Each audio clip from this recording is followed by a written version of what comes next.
Hello everyone, आप हम लोग देख रहे हैं अभी यूट्यूब पर भी इस चीज़ को स्ट्रीम किया जा रहा है, साथ साथ टीचमेंट ऐप पर भी इस चीज़ को हमें हमारे बच्चों के लिए स्ट्रीम किया जा रहा है। और आज की जो हमारी कंटेंट है वो है ज्योग्राफी ऑफ बिहार, जिसमें हम लोग लेक्स को पढ़ने वाले हैं। बिहार का भूगोल में हम लोग आज झील को पढ़ेंगे, लेकिन झील पढ़ने से पहले झील का फॉर्मेशन देखेंगे, कितने प्रकार के झील होते हैं उसको समझेंगे, और लगून्स क्या होते हैं उसको भी जानेंगे, साथ में गोखुर क्या होता है वो भी जानेंगे। जितने भी आपके झील से रिलेटेड बेसिक कॉन्सेप्ट्स होंगे मैं उसको यहाँ पर डील कर दूंगा।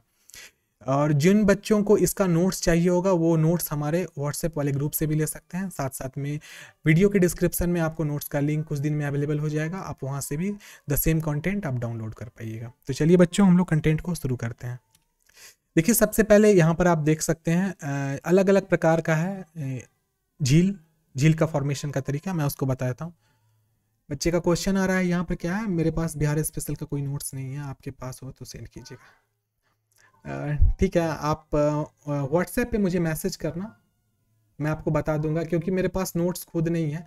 कौन सी बुक आपको चाहिए आप मुझे मैसेज कीजिएगा छोटी, मैं आपको बता दूंगा। ठीक है, हाँ, बिहार स्पेशल जो भी प्रॉब्लम होगी सॉर्ट आउट कर देंगे। ठीक है, तो आप यहाँ पे जो देख रहे हैं तो ये एक फॉर्मेशन बताता है कैसे झील का है। ये एक छोटा सा इंट्रोडक्टरी मैप है, हम यहाँ पर कुछ क्लियर नहीं करने वाले हैं, हम आगे धीरे धीरे समझेंगे और लास्ट में इस वाले मैप से समझेंगे कि किस प्रकार से एक झील का फॉर्मेशन होता है और झील बनाने के लिए प्रकृति में किस किस प्रकार की चेंजेस आती हैं।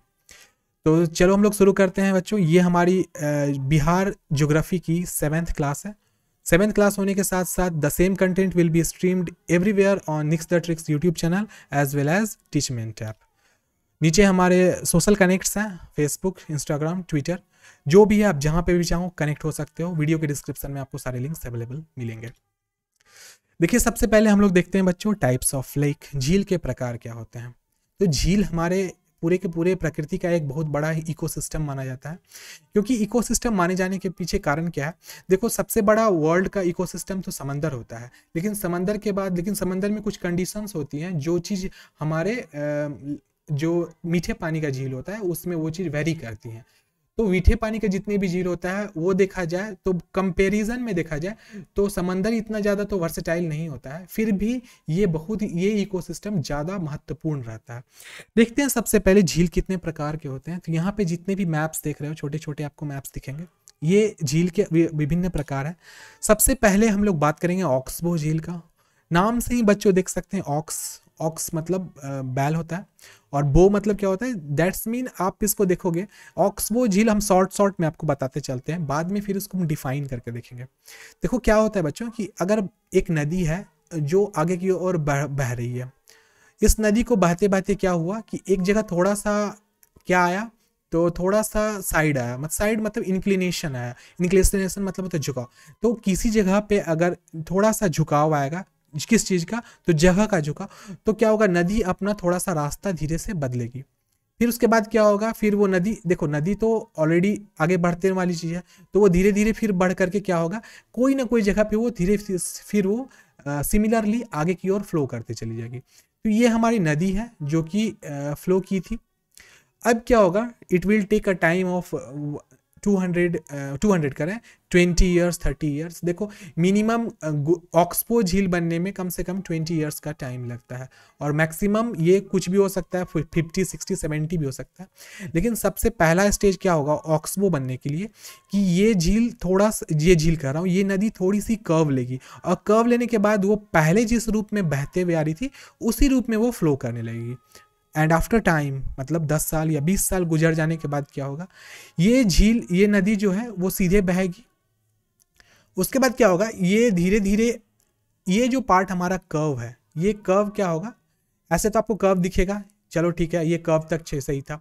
फिर क्या होगा, धीरे धीरे जब नदी हमारी सूखने लगी, नदी सूखने का मतलब क्या होगा, उसके फ्लो के, पानी के फ्लो में थोड़ी कमी आएगी, तो वो नदी फिर अपना रास्ता सीधा करेगी। आप देखोगे यहाँ पे नदी क्या हुई, अपना रास्ता को सीधा कर ली। तो नदी रास्ता सीधा की तो नदी तो अपना फिर पानी का फ्लो को, जो हमारा फ्लो था उसको यहाँ पे कंटिन्यू करेगी, लेकिन फिर ऊपर जो एरिया जो थोड़ा गहरा था वहाँ पर तो कुछ ना कुछ फॉर्म बच जाएगा। तो यही फॉर्म जो क्या करेगा, ये शेप ले लेगा किस रूप का, ऑक्स के बो का, मतलब जो पैर होता है खूरनुमा, ये खूरनुमा शेप हो जाएगा, क्योंकि इधर से भी नदी बह के आ रही थी और नदी इधर आगे बह गई। मतलब कि जो नदी बह के आ रही थी वो एक बार थोड़ी सी टर्न तो ली थी, लेकिन समय के बीतने के साथ साथ जब पानी का फ्लो में थोड़ी कमी आई या फिर किसी प्रकार का नेचुरल चेंज आया, उसके बाद फिर वो सीधी हो गई। लेकिन यहाँ से वो कटाव आ करके वो एक बो का फॉर्म कर लेगी। बो का मतलब धनुष होता है बच्चों। तो ऑक्सबो एक्चुअली क्या हुआ, तो जैसा गोखुर होता है, जिसे गोखुर भी कहा जाता है, तो उस रूप में फॉर्मेशन करता है, वो हम लोग कहेंगे कौन सा, ऑक्सबो झील। यहाँ पे आप फोटो में अच्छे से समझ सकते हो बच्चों कि यहाँ पर क्या था, यह एक नदी थी जो मतलब बह रही थी। फिर क्या हुआ, एक टाइम आया जिस टाइम ये टूट करके ये पार्ट मतलब नदी फिर इधर से फ्लो करने लगी और ये आगे से फिर जा करके इधर से मिलने लगी। फिर नदी का फ्लो जब स्लो हुआ तो नदी फिर सीधी हो गई, लेकिन इधर एक पानी का छोटा सा तालनुमा बन गया। तो ये जो हुआ ये ऑक्सबो झील कहलाया। आप इसको नाम से भी याद रख सकते हो, इसे हिंदी में हम लोग गोखुर कहते हैं। The next is tectonic lake. Tectonic lake सारा का सारा आप नाम से समझ सकते हो बच्चों, आपको कोई दिमाग नहीं लगाना पड़ेगा, कुछ भी नहीं, एकदम सब नाम में ही सारा का सारा अर्थ छुपा हुआ है। टेक्टोनिक, आप लोग को पता है हमारा जो हिमालय है वहाँ पे पहले 33 सी हुआ करता था, तो 33 सी हुआ करता था तो वहाँ पे प्लेट टेक्टोनिक्स भी होते हैं। प्लेट टेक्टोनिक्स क्या होते हैं मैं आपको बताता हूँ। That is called the layer of mountains. Mountain विभिन्न प्रकार के लेयर्स में जमीन के अंदर धंसे हुए रहते हैं। तो इसके पीछे कंडीशन क्या है मैं आपको इसको समझाता हूँ। देखिए, जैसे हम इसको ब्लॉक्स के रूप में समझते हैं बच्चों। जैसे ये ब्लॉक है और ये ब्लॉक एक दूसरे के ऊपर चढ़ा हुआ है, ये ब्लॉक थोड़ा सा आगे है, फिर आप देखो ये ब्लॉक है, ये ब्लॉक नुमा रहेगा।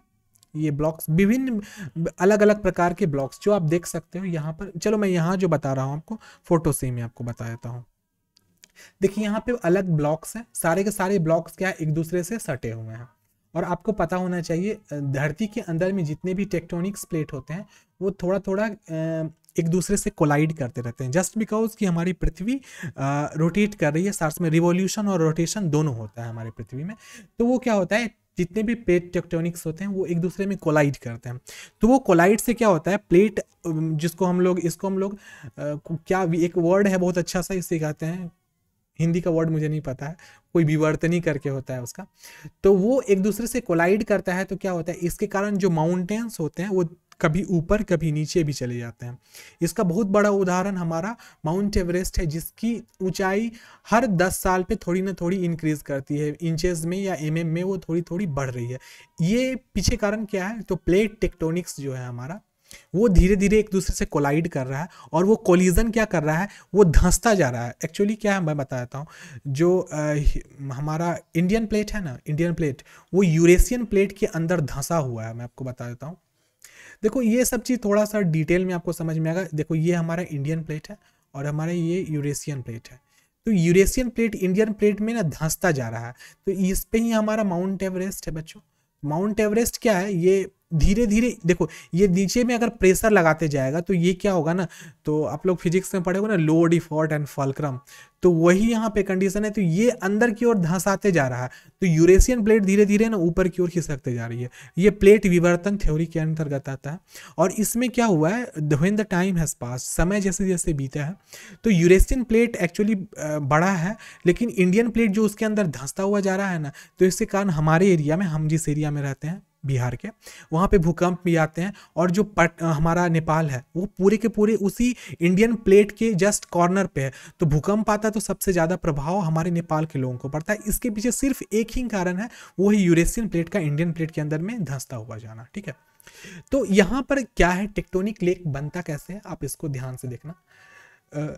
देखो यहाँ पर आप देख सकते हो, मैं इसको और भी क्लियरली आपको टॉपिक पर आऊँगा ना तो बताऊँगा, आप एकदम बढ़िया से आप इसको शॉर्ट में यहाँ समझो, रिवीजन अभी तुरंत ही हो जाएगी जब क्लास चलेगी तो। ठीक है, इसमें क्या है, जितने भी प्लेट्स हैं एक दूसरे से कोलाइड करते हैं। प्लेट का कोलिजन कैसे होता है, अब इसके पीछे एक थ्योरी आती है। वो थ्योरी क्या है कि our earth is revolving and rotating. वो रिवॉल्यूशन के साथ साथ रोटेशन भी कर रहा है, अपने एक्सेस पे भी घूम रहा है, साथ में अपने धुरी पर भी वो घूम रहा है। तो इसके कारण क्या होते हैं, तो ग्रेविटेशन, आपको पता है ग्रेविटेशन फोर्स है हमारे, तो ये जितने भी टेक्टोनिक प्लेट्स हैं वो एक दूसरे में रगड़ खाते हैं, जिसके कारण जो भी नदियाँ, जो हिमालयन नदियाँ, हिमालय के हमारे 4 पार्ट जो भी हैं उसमें जो हिमालयन नदियाँ हैं वो क्या होता है, उसी एरिया से से गुजरते रहती हैं। तो जब भी टेक्टोनिक प्लेट के खिसकाव के कारण प्लेट अगर नीचे की तरफ धंस गया तो उस जगह पे पानी आकर एकत्र होने लगता है, और वही एकत्रित पानी टेक्टोनिक लेक का फॉर्मेशन करता है। टेक्टोनिक लेक के जो वाटर होते हैं वो बहुत ही ज़्यादा प्योर होते हैं। आप चाहो तो उस पानी को आसानी से डायरेक्टली पी सकते हो। इसलिए माना जाता है कि टेक्टोनिक जो प्लेट होता है, समझो तो वो शुद्ध जल का एक बहुत बड़ा स्रोत होता है। Oxbow, glacier lake, volcanic lake, ये सब नहीं, सबसे खतरनाक वोल्केनिक लेक होता है, इसके बारे में मैं आगे आपको बताने वाला हूँ। लेकिन टेक्टोनिक प्लेट के जो पानी होते हैं वो बहुत ही ज़्यादा देखा जाए तो प्योर फॉर्म के होते हैं। उसके बाद है ग्लेशियर लेक। देखो, ग्लेशियर लेक को ग्लेशियर लेक भी कहा जाता है।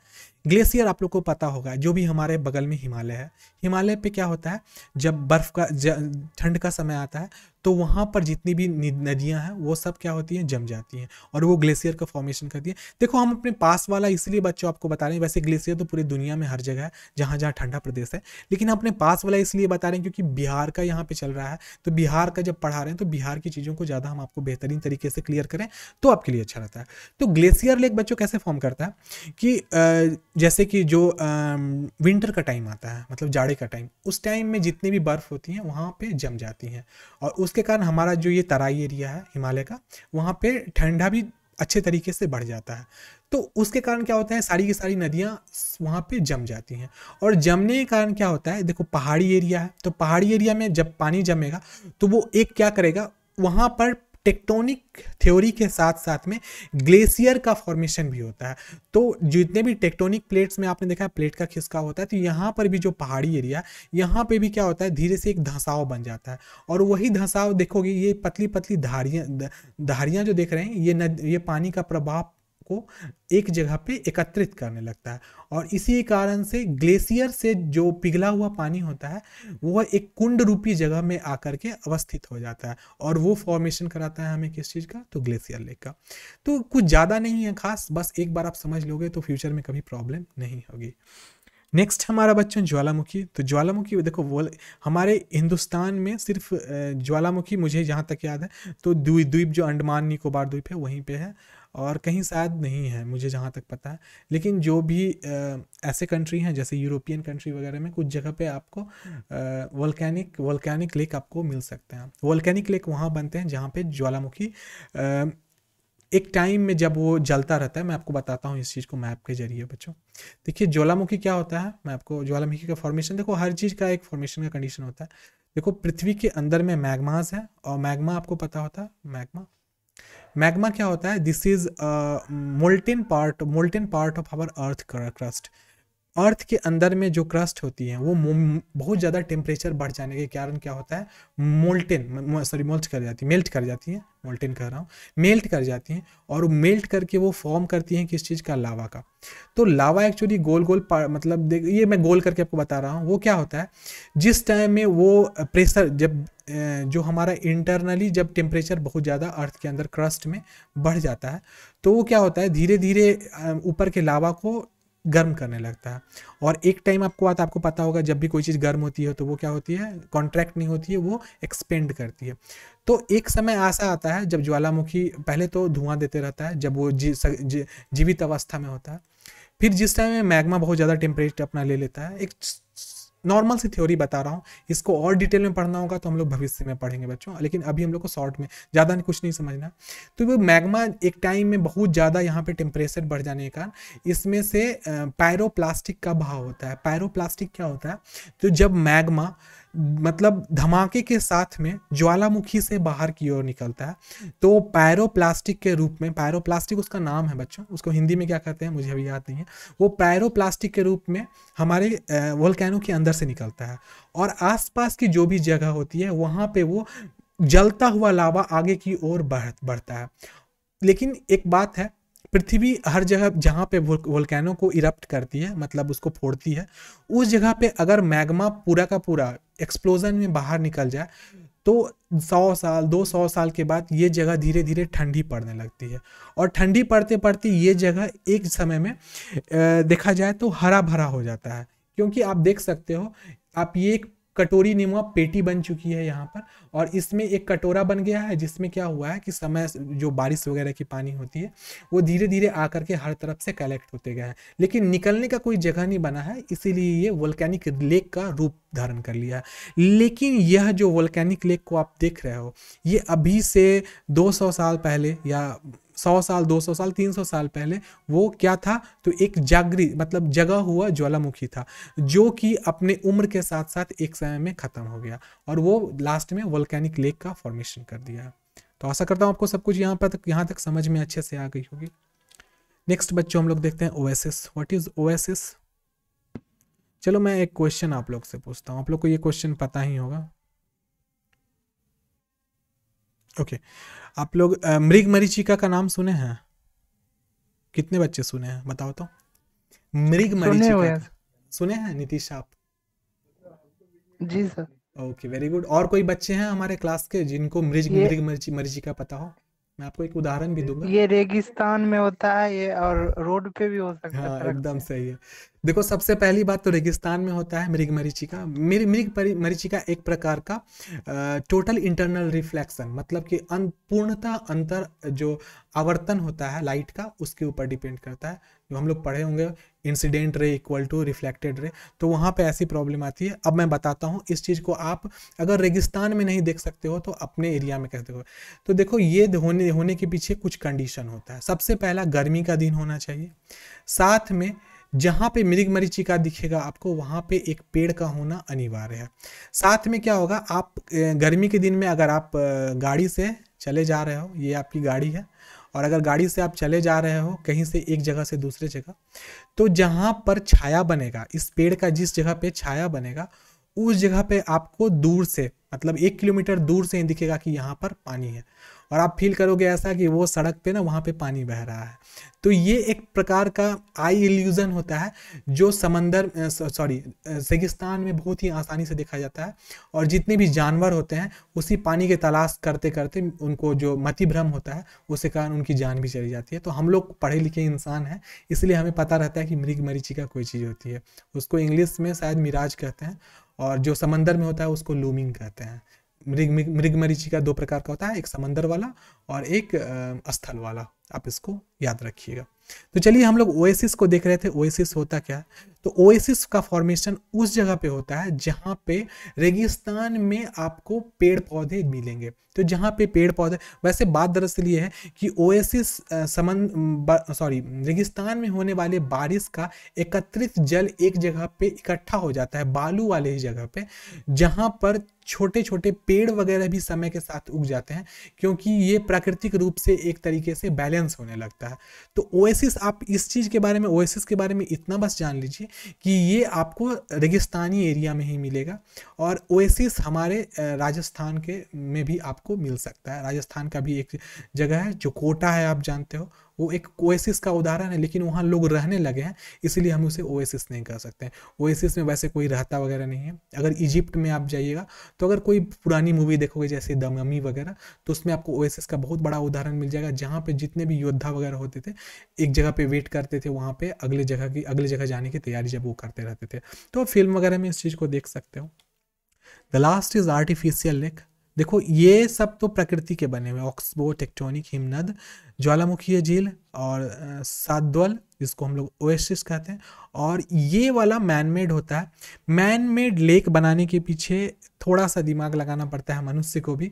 वो करना क्या पड़ता है कि एक रिजर्वायर बनाना पड़ता है। रिजर्वायर क्या होता है बच्चों, कि पानी कहीं से भी आ रहा हो उसे हम रोक देंगे, और रोक करके क्या करेंगे, उसका इस्तेमाल हम लोग पनबिजली के लिए कर सकते हैं, पटवन के लिए कर सकते हैं, साथ में वाटर स्टोर करने के लिए भी कर सकते हैं। तो आर्टिफिशियल लेक हमेशा याद रखिएगा मनुष्य के द्वारा बनाया जाता है, और ये उसी केस में बन सकता है जब हम उसको रिजर्वायर के जरिए रोकें। अदर देन दैट वो फॉर्मेशन नहीं कराया जा सकता है। तो चलिए हम लोग यहाँ तक 6 हम लोग अलग अलग प्रकार के लेक्स देख लिए। और भी लेक्स हैं लेकिन वो सब उतने इंपॉर्टेंट नहीं बनते हैं, इतने सफिशियंट हैं समझने के लिए। अभी हम लोग सबसे पहला ऑक्सबो लेक को देखेंगे। ऑक्सबो लेक को हम लोग ऑलरेडी, हाँ नीतीश कहिए बाबू। एक उल्का पिंड से तो बनता है ना? ओके, उल्का पिंड वाला आपको जाना है। देखिए उल्का पिंड वाला, चलो मैं तो उसको क्लियर कर देता हूँ अभी। देखिए क्या होता है, आपको पता होना चाहिए हमारी जो सोलर सिस्टम है, देखो ये हमारा सन है। उल्का पिंड वाला भी मैं बताता हूँ, उसको हम लोग कहते हैं उसको इंग्लिश में क्या कहते हैं मुझे नहीं पता, चलो मैं इस चीज़ को बताता हूँ। देखो जो हमारा सोलर सिस्टम है, इसमें एक हमारा अर्थ भी है। और आपको पता होना चाहिए जैसे हमारा अर्थ एक प्लैनेट है, वैसे ही बहुत सारे अन्य भी ऐसे ऐसे प्लैनेट्स आपको हैं। साथ साथ में कुछ ऐसे टूटे हुए पार्ट जो होते हैं प्लैनेट के, वो हमारे स्काई में हमारे अर्थ कह रहा हूँ, वो हमारे सूरज के चारों ओर चक्कर काटते रहते हैं। लेकिन कभी कभार क्या होता है, वही जो उल्का होते हैं, जिसको वो पिंड जो होते हैं, वो अर्थ के एटमॉस्फेयर में, हमारे अर्थ का जो एटमॉस्फेयर है उसमें चले आते हैं। देखो एटमॉस्फेयर, अब देखो एक कंडीशन होती है कि एटमॉस्फेयर जहाँ पर ऑक्सीजन की अवेलेबिलिटी होती है, अगर वहाँ पर कोई भी चीज़ अर्थ के एटमॉस्फेयर में इंटर करेगा तो वो क्या होगा, मतलब घर्षण बल से वो जलने लगता है। और उसी जलने के कारण क्या होता है कि स्काई में कॉमेट्स दिखते हैं, जिसको मतलब जिसको टूटा हुआ तारा भी कहते हैं, और लोग उससे दुआएं मांगते हैं। एक्चुअली वो क्या होता है, तो वो मतलब स्टोन के पीसेज होते हैं जो आसमान में देखा जाए तो वो क्या होते रहते हैं, तो आगे की ओर बढ़ते रहते हैं। और जो भी फॉल होता है वो इसी वे में होता है। कोई भी चीज़ पृथ्वी पर ऐसे नहीं गिरती है, याद रखिएगा। जो फॉल होता है वो एक लेटरल साइड में होता है, और वो जब अर्थ के एटमॉस्फेयर में आता है तो ग्रेविटेशन के कारण वो एक टाइम में आकर के कहीं पे गिरता है। और उसके कारण क्या होता है कि धरती में एक बहुत बड़ा गड्ढा हो जाता है, और उस गड्ढे में क्या होता है, टाइम बीतते जाता है, बगल बगल से जो भी नदियाँ वगैरह होती है उसमें पानी जमा करते रहती हैं, और वो एक्चुअली देखा जाए तो वो उल्का पिंड से बना हुआ झील होता है। तो ये नॉर्मल सी बात थी। वैसे चलो आपने पूछ दिया, थैंक यू इस चीज़ के लिए, अच्छा लगा मुझे। और ये वैसे मैंने पढ़ा था, लेकिन मैं सोचा था इसको ज़्यादा डिफाइन नहीं करूँगा, बहुत ज़्यादा टाइम टेकिंग हो जाएगा। ऑक्सबो के बारे में हम लोग देखेंगे। ऑक्सबो का कंडीशन कैसे होता है। सबसे पहले एक जो नदी होगी वो फ्लो करेगी, सबसे पहले वो स्नैक नुमा, मतलब सांप के रूप ही उसको फ्लो करना बहुत ही मैंडेटरी होगा। साथ में क्या होगा, इसमें जो प्राइमरी वाला जो कर्वेचर होगा, मतलब पहले जो मुड़ान करते रहती है वहाँ पे करंट, आपको करंट मतलब फ्लो ऑफ वाटर, वो हमें कैसा होना पड़ेगा, वो हमें स्लो होना पड़ेगा। लेकिन फिर बाद में जब वो अब जहाँ पे बो का फॉर्मेशन कर रही है वहाँ पे उसका करंट कैसा हो जाएगा, वहाँ पे उसका करंट फास्ट हो जाएगा। और उसके बाद धीरे धीरे क्या होगा, वो आगे की ओर बढ़ेगी। और उसमें क्या क्या होगा, साइड में मतलब कॉर्नर के एरिया में डिपॉजिट्स शुरू हो जाएंगे। डिपॉजिट्स मतलब क्या होगा, नदी जो भी चीज़ बहा के ला रही है वो डिपॉजिट के रूप में, मतलब कंकड़ पत्थर मलबे वगैरह को वो क्या करेगी, जमा करने लगेगी दोनों साइड में। और जमा करते करते वो जमा धीरे धीरे समय के साथ साथ 100 साल 50 साल 50 साल 100 साल में वो धीरे धीरे क्या होगा, वो बढ़ता चलेगा। तो आप देख रहे हो यहाँ पर भी जो नदी थी वो समय के साथ साथ क्या क्या हुई, बगल में चीज़ों को जमा, इधर में हमारा कैसा, ये हमारा स्लो करंट था, और इस साइड में यहाँ पर वो तेजी से वो आगे की ओर बढ़ती है। तो ये पार्ट हमारा तेजी से बहने का होता है, और यहाँ पर फिर से हमारा स्लो में वो बहती है। तो वो धीरे धीरे क्या होगा, एक जगह पे वो डिपॉजिट्स, मतलब नदी में जो भी चीज़ बह कर आती हैं उसको वो क्या करेगा, यहाँ पे कलेक्ट करते रहेगा। वो समय लंबे समय तक चलेगा।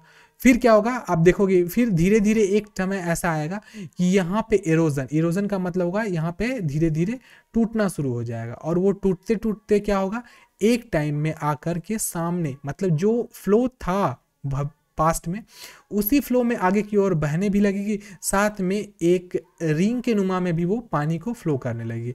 तो ये एक द्वीप नुमा आपको दिख रहा है। तो ऐसा फॉर्मेशन ये बहुत लंबे समय में होगा।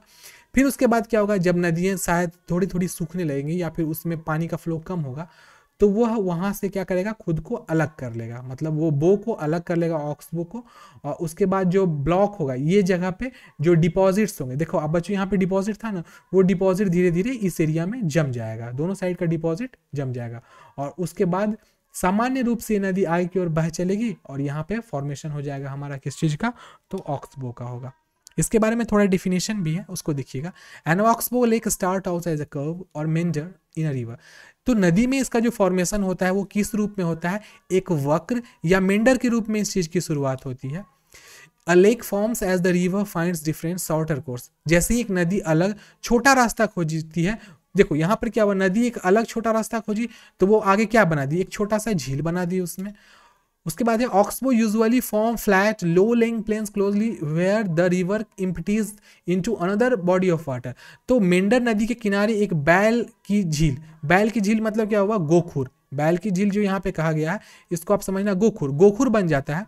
ऑक्सबोल झील आमतौर पर समतल निचले मैदान में बहती है। मैंने कहा था ना ये जो एरिया है ये निचला वाला एरिया है जहाँ नदी पानी के दूसरे शरीर में खाली होता है। मतलब यहाँ पर क्या होता है कि जो नदी है वो अपना थोड़ा सा पानी किसी दूसरे एरिया में रिंग शेप में जमा कर देता है, खाली कर देता है अपने आप को, और फिर उसके बाद भविष्य में 100 साल 200 साल के बाद वो अपना रास्ता फिर सीधा कर लेता है। तो वहीं से हमारा ऑक्सबो लेक बनता है।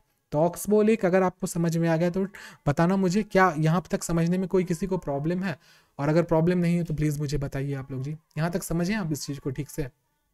यस नो लिख दीजिए, एक बच्चा भी यस लिख देगा तो ठीक है, और नो लिखेगा तो भी बताना, मैं आपको बता दूंगा अगर नहीं समझ में आया होगा तो। Okay, thank you everyone. हम लोग आगे देखते हैं नेक्स्ट बच्चों, टेक्टोनिक लेक। टेक्टोनिक लेक्स को समझने से पहले यहाँ पे टेक्टोनिक थ्योरी को मैं ऑलरेडी आपको बता चुका हूँ। टेक्टोनिक थ्योरी क्या होती है कि हमारे हिंदुस्तान की में यूरेशियन प्लेट में इंडियन प्लेट धंसता जा रहा है तो उसके कारण होता है। तो यहाँ पर भी सेम कंडीशन है, देखिए यहाँ पे कॉन्टिनेंटल क्रस्ट जो है, तो ये कंटिनेंटल क्रस्ट का है, आप इसको कंटिनेंटल क्रस्ट में भी हम लोग इस चीज़ को समझते हैं। लिथोस्फीयर, लिथ मतलब होता है स्टोन, स्फीयर मतलब होता है जगह, तो ऐसा जगह जहाँ पे पत्थर पाए जाते हैं उसको लिथोस्फीयर कहते हैं। तो tectonic lakes are lake formed by the deformation and resulting lateral and vertical movements of the earth crust. मैंने बताया था ना कि वहाँ पर क्या होता है बच्चों कि टेक्टोनिक झीलें पृथ्वी पे पपड़ी के विरूपण और परमाणु पार्श्व और ऊर्ध्वाधर आंदोलन से बनने वाली झीलें हैं। देखो शुद्ध हिंदी है, मैं अपने भाषा में इसको समझाता हूँ, ज़्यादा अच्छा आपको समझ में आएगा। देखो होता क्या है, जो टेक्टोनिक्स जो होते हैं, जो लेयर्स होते हैं अर्थ के क्रस्ट के, वो एक्चुअली प्लेट्स विवर्तन थ्योरी के कारण वो एक दूसरे में कोलाइड करता है, और वो कोलाइडल जो होता है वो क्या होता है, देखो इस चीज़ में आप यहाँ पर इसको अच्छे से समझिएगा। तो नीचे से जो प्लेट था, एक प्लेट ये हमारा नंबर 1 और नंबर 2, तो प्लेट 1 क्या हुआ एक दूसरे में अंदर की ओर, देखो ये दूसरे तरीके से समझाया हुआ, इसमें क्या हुआ नीचे से एक प्रेशर बन रहा है, ये अलग तरीके का थ्योरी है, हमारे यहाँ की तरफ का ये थ्योरी नहीं है बच्चों। इसमें क्या हुआ नीचे से एक प्रेशर लगा जिसके कारण जो अपर क्रस्ट था, ऊपर वाला क्रस्ट, वो क्या हुआ धीरे धीरे ऊपर की ओर उठने लगा।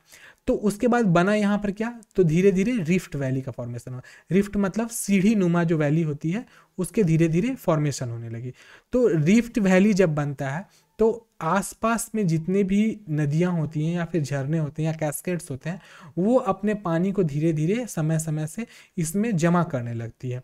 उसके बाद क्या होता है, रिफ्ट वैली धीरे धीरे कन्वर्ट होकर लीनियर सी में कन्वर्ट हो जाता है, जिसमें पानी रिफ्ट वैली धीरे धीरे, देखो सॉफ्ट स्टोन होने के कारण ये धीरे धीरे क्षय होने लगता है समय के साथ साथ, और वहाँ पानी भर जाता है। और उसके बाद लास्ट में क्या होता है कि लास्ट में उसी रिफ्ट में आपको ओशियनिक क्रस्ट, मतलब अगर समंदर के किनारे में है तो वहाँ पे पानी जम जाता है, और अगर समंदर नहीं है तो जो मैं इसको अपने यूरेशियन प्लेट में भी आपको समझा दिया हूँ पीछे वाले में, कि वैसे क्या होता है जो टेक्टोनिक प्लेट्स होते हैं वो प्लेट्स एक दूसरे से लड़ जाते हैं, जिसके कारण समय से क्या होता है वो धीरे से धंस जाते हैं, और धंसने के कारण जो भी आसपास की जो नदियाँ होती हैं या फिर छोटे छोटे कैस्केड्स होते हैं उसमें पानी जमा करने लगते हैं, जिसके कारण क्या होता है समय बीतते बीतते वहाँ पे पानी जम जाता है और वो टेक्टोनिक लेक का फॉर्मेशन करता है। लेकिन ये समंदर के पास था, इसीलिए क्या हुआ इसमें देखिए बच्चों कि धीरे धीरे लीनियर सी बना, मतलब सामान्य सी, और उसमें क्या हुआ वो और समय लंबे समय तक गया, और ज़्यादा यहाँ पे कंटिनेंटल का धीरे धीरे क्षय होते गया, और क्षय होते होते वो लास्ट में क्या बना लिया, एक बहुत बड़ा सा लेक का ही फॉर्मेशन करा लिया, झील का फॉर्मेशन करा लिया। लेकिन ये कंडीशन सी के पास में है, समंदर के पास में है, हमारे हिमालय में तो सी नहीं है, लेकिन फिर भी वहाँ पर तो टेक्टोनिक लेक बना हुआ है। तो उसके पीछे कारण है यूरेशियन प्लेट का इंडियन प्लेट का यूरेशियन प्लेट में धंस जाना, और जिसके कारण प्लेट विवर्तन थ्योरी के में जो भी प्लेट्स का खिसकना होता है और जो गड्ढा बनना होता है उसी कारण वो फॉर्मेशन होता है। अब क्या है यहाँ पे और भी चीज़ बताया गया है कि टेक्टोनिक झीलें पृथ्वी पे पपड़ी के विवरण और परिणामी पार्श्व और ऊर्ध्वाधर आंदोलनों से बनने, आंदोलन नहीं ये होना चाहिए, लड़ने से बनने वाली झीलें हैं। इसके कौन है, ताना, धरातल, पृथ्वी की पपड़ी का झुकना और टूटने के कारण विवर्तनिक अवसाद उत्पन्न होते हैं। यहाँ आंदोलन नहीं होना चाहिए। इसमें फॉल्ट लाइन, टिल्टिंग, फोल्डिंग, तना बनना शामिल है। पृथ्वी पर सबसे बड़ी झीलों में कुछ भ्रंश घाटियों पर कब्जा करने वाली भ्रंश झीलें हैं। तो आप इसको हिंदी में समझिएगा, ज़्यादा बेटर है, इंग्लिश में समझिए। हिंदी में कुछ ज़्यादा ही इतना हिंदी बता दिया है कि समझने में भी प्रॉब्लम होगी। नेक्स्ट हम लोग देखते हैं बच्चों ग्लेशियर लेक। लेकिन ग्लेशियर लेक शुरू करेंगे, ये थोड़ा लंबा है बच्चों, तो मैं आपको बता देता हूँ। टाइम भी हमारा हो गया है और क्लास को मुझे एंड इसलिए करना पड़ेगा क्योंकि मुझे काम भी है, अपना भी थोड़ी बहुत पढ़ाई करनी रहती है, तो मेरा पढ़ने का टाइम भी हो गया बच्चों। तो एक काम करो ना, आज के दिन के क्लास यहीं पे रहने दीजिए। ग्लेशियर लेक और ओएसिस और साथ साथ में मैन मेड लेक वो हम लोग कल क्लियर कर लेंगे, और इससे रिलेटेड अगर कोई नोट्स होगा तो वो मैं आपको दे दूंगा, ठीक है। तो आज के लिए बच्चों प्लीज़ आपसे रिक्वेस्ट है यहीं पर छोड़ दीजिए, नेक्स्ट डे हम लोग फिर से आगे की क्लास को कंटिन्यू करेंगे।